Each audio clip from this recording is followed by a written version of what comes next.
Assalamualaikum warahmatullahi wabarakatuh. Bismillah, alhamdulillah, la haula wala quwwata illa billah, amma ba'du. Selamat pagi ibu-ibu. Sebelumnya saya ucapkan terima kasih atas waktunya untuk mengikuti diseminasi budaya positif dalam rangka membuat aksi nyata program CGP Angkatan 7. Alhamdulillah pada pagi hari ini kita bisa berkumpul untuk mengikuti diseminasi budaya positif. Pada pagi hari ini saya akan menyampaikan tentang budaya positif, terlebih budaya positif di sekolah. Ketika kita mendengar kata budaya positif, panjenengan semua mendengar budaya positif, apa yang terpikir pertama kali? Apa? Kebiasaan yang baik. Di mana? Di sekolah. Karena kita menggunakan budaya positif di sekolah, khususnya pada anak-anak.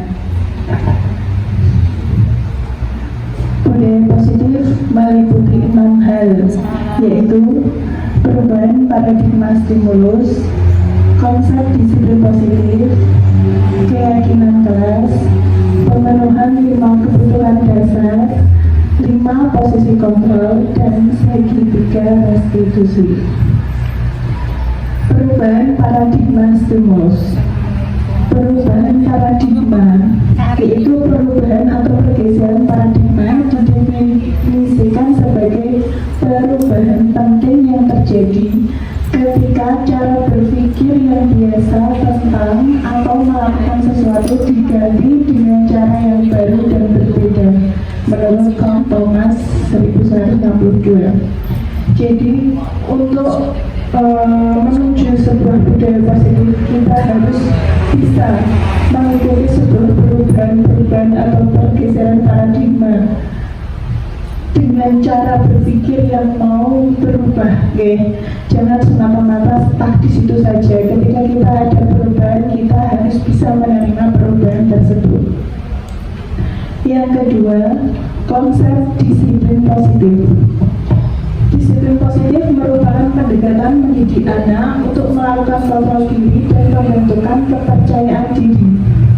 Budaya positif di sekolah ialah nilai-nilai keyakinan dan kebiasaan-kebiasaan di sekolah yang berpihak pada murid agar murid dapat berkembang menjadi pribadi yang kritis, penuh hormat dan bertanggung jawab. Jadi disiplin positif kita membentuk sebuah keyakinan dan kebiasaan kepada murid. Itu kita tanamkan sebagai pembiasaan. Jadi bukan hanya sekali dua kali. Sekali dua kali kita mengajarkan kedisiplinan kepada anak pasti meleset. Tapi kita terapkan pada pembiasaan setiap hari. Bagaimana cara mengajarkan disiplin positif pada anak? Yang pertama, dikenalkan sejak dini pada anak usia dini. Kedua, diskusikan setiap aturan dan kesepakatan yang dibuat. Kita sering melakukan kesepakatan kelas kepada murid di setiap awal pembelajaran. Yang ketiga, berikan konsekuensi logis. Konsekuensi biasanya penerapan disiplin yang dilanggar dari kesepakatan awal. Yang keempat, bersikap tegas bukan marah kepada anak. Keyakinan kelas. Keyakinan kelas adalah salah satu disiplin positif yang bisa kita terapkan dalam membangun budaya positif di sekolah. Dengan adanya keyakinan kelas di setiap kelas diharapkan dapat mewujudkan tujuan pendidikan yang berorientasi kepada profil pelajar Pancasila. Keyakinan kelas. Keyakinan kelas dengan kesepakatan kelas sama apa tidak? Tidak. Bedanya apa keyakinan kelas dan kesepakatan kelas? Kalau keyakinan kelas itu lebih bersifat abstrak berupa pernyataan universal dalam bentuk hal yang positif, peraturan yang positif. Itu keyakinan kelas. Kalau peraturan biasanya sudah tertulis di dan untuk membuat keyakinan kelas kita punya langkah-langkah. Namun langkah-langkah untuk membuat keyakinan kelas di sini mungkin penerapannya kurang pas untuk anak PAUD. Di sini langkah yang pertama, guru meminta semua murid di kelas untuk menuliskan apa saja aturan yang perlu disepakati. Kalau anak PAUD belum bisa baru diskusi. Kedua, semua ulasan dari murid ditulis di papan tulis. Itu kalau kesepakatannya sudah disepakati baru ditulis. Yang ketiga, kalimat-kalimat yang sudah disepakati menjadi keyakinan kelas diubah menjadi kalimat yang positif. Tujuan membuat keyakinan kelas. Yang pertama, untuk menumbuhkan budaya positif dengan kesepakatan kelas. Yang kedua, menumbuhkan peserta didik untuk melakukan kebiasaan positif di kelas atau di sekolah. Yang ketiga, menumbuhkan sikap tanggung jawab pada diri peserta didik atas pemilihan aspirasi idenya melalui kesepakatan kelas. Dan yang keempat, menumbuhkan rasa saling menghargai diri sendiri dan orang lain. Yang keempat adalah 5 kebutuhan dasar manusia menurut Maslow. Yang pertama, kebutuhan fisiologis. Manusia membutuhkan kebutuhan fisiologis. Contohnya apa? Untuk mempertahankan hidup secara fisik dari sandang, pangan, dan papan. Kebutuhan yang kedua yaitu kebutuhan rasa aman, perlindungan, kebebasan dari ancaman dan kekerasan. Kebutuhan memiliki dan kasih sayang, merasa disayangi, merasa dibutuhkan orang lain. Dan kebutuhan penghargaan, dihargai lebih rendah atau lebih tinggi sesuai kebutuhan. Kebutuhan aktualisasi yaitu melibatkan keinginan yang terus-menerus untuk memenuhi potensinya, ambisi gitu. Menurut Maslow, pemuasan berbagai kebutuhan tersebut didorong oleh 2 kekuatan, yakni motivasi kekurangan dan motivasi perkembangan. Motivasi kekurangan bertujuan untuk mengatasi masalah ketegangan manusia karena berbagai kekurangan yang ada. Motivasi pertumbuhan didasarkan atas kapasitas setiap manusia untuk tumbuh dan kembang. Kapasitas tersebut merupakan pembawaan dari setiap manusia. Yang kelima yaitu posisi kontrol. Posisi kontrol di sini, posisi kontrol siapa? Posisi kontrol guru untuk menumbuhkan budaya positif di sekolah.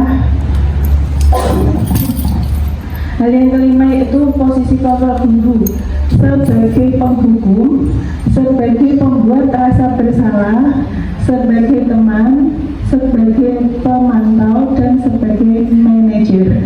Dari kelima posisi kontrol ini, saya mau tanya ke ibu-ibu semua. Posisi kontrol mana yang sering dilakukan di kelas atau di sekolah?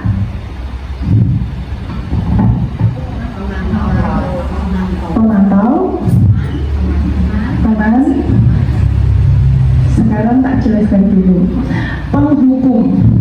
Ketika kita melihat anak sedang menghadapi masalah, ada permasalahan dengan anak, melanggarkah dengan peraturan atau melanggarkan dengan tata tertib, kita hanya memberikan hukuman kepada anak. Itu penghukum, sebagai penghukum ya. Kalau anak PAUD sepertinya kurang tepat.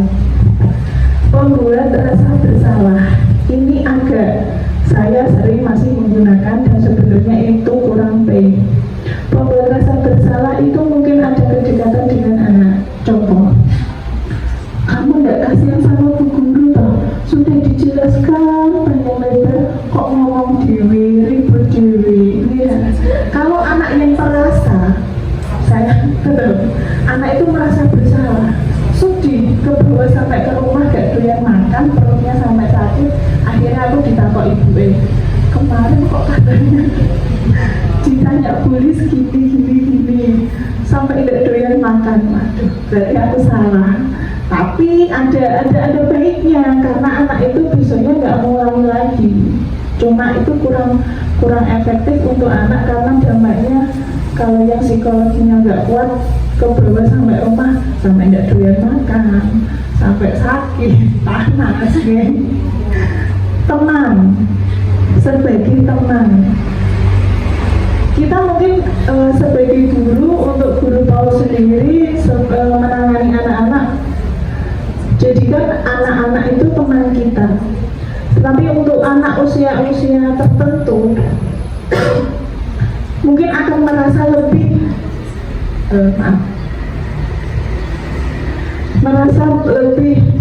kurang menghargai, karena kita merasa teman dengan guru. Mungkin untuk anak usia SMP, SMK itu mungkin untuk berteman dengan gurunya fair, mereka dengan bahasa mereka. Tapi bertemannya kita dengan anak-anak, kita yang menyesuaikan dengan usia anak. Sudah baguskah posisi kontrol kita sebagai teman dengan anak? Bagus. Pemantau itu yang bagaimana?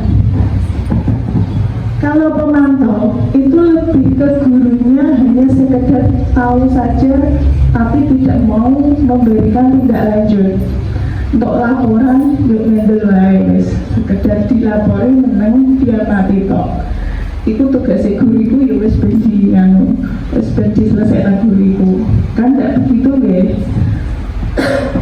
Tapi kalau posisi kontrol yang jauh lebih baik digunakan adalah manajer. Ya.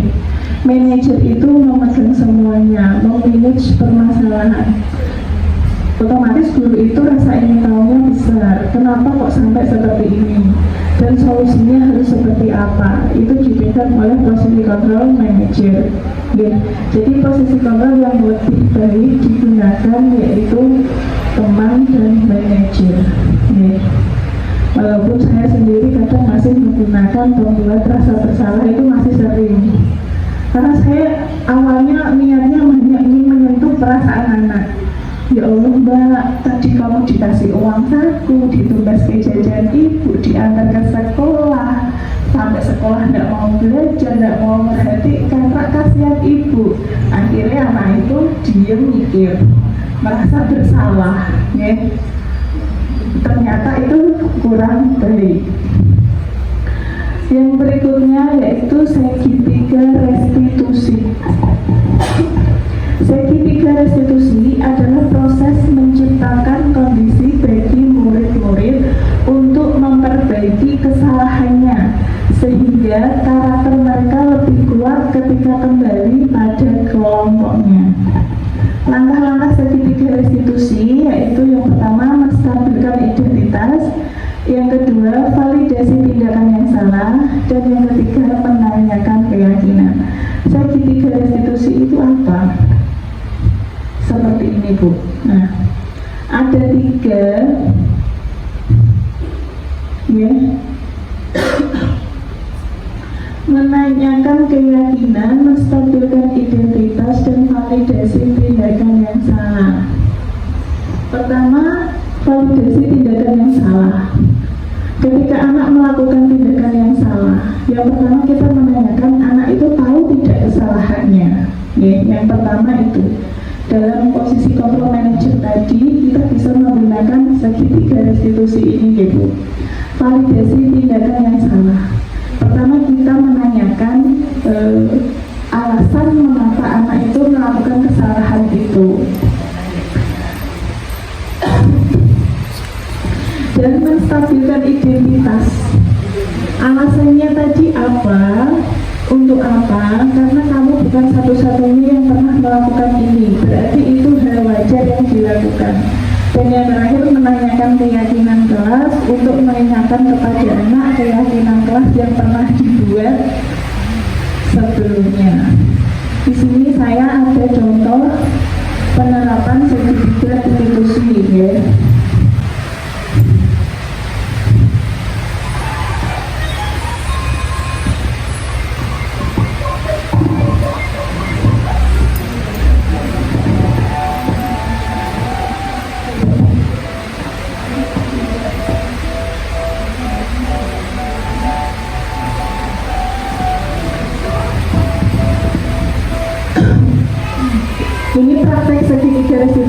saya praktekkan sendiri pada anak didik saya, ya.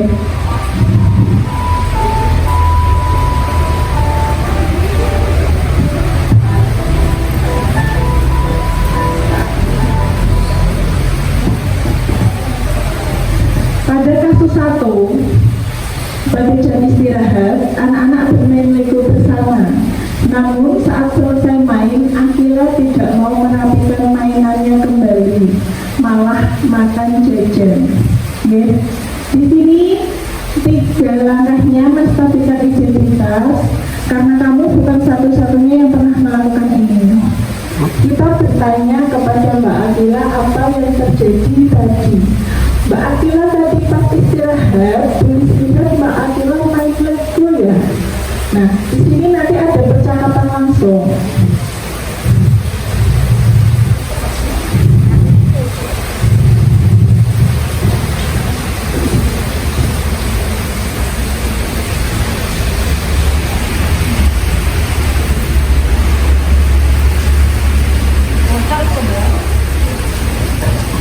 Jadi di sini anak ditanyakan kenapa alasannya tidak mau merapikan, karena mau makan. Dan kita meyakinkan karena makan memang sebuah kebutuhan, jadi hal wajar, kita tidak menyalahkan. Namun kita mengingatkan kembali pada keyakinan kelas bahwa ketika kita bermain harus merapikannya kembali. Berarti untuk menunjukkan rasa tanggung jawab pada anak. Nah, itu salah satu penerapan segitiga restitusi tanggapan murid. Kasus yang kedua,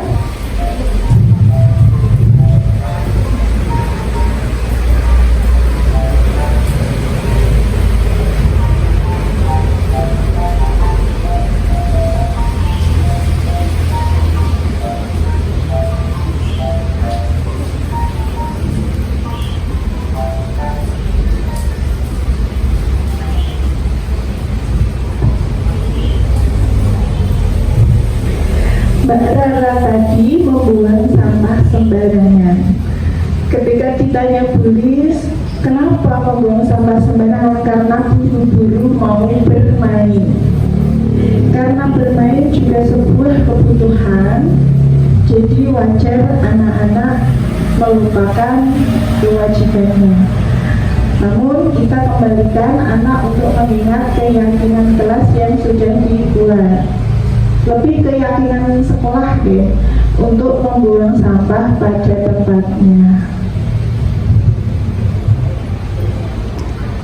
Ketika anak ditanya dapat menjawab dan menjelaskan, berarti anak mengingat apa yang sudah disepakati di keyakinan kelasnya.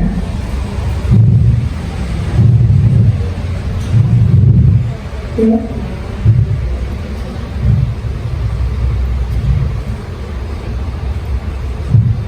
Demikian diseminasi disiplin positif yang bisa saya sampaikan, bisa saya tularkan tentang pemahaman saya tentang budaya positif.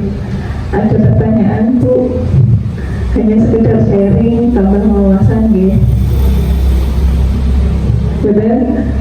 Terima kasih atas waktunya. Kurang lebihnya saya mohon maaf. Bila itu salah kata, lebih dari satunya budaya.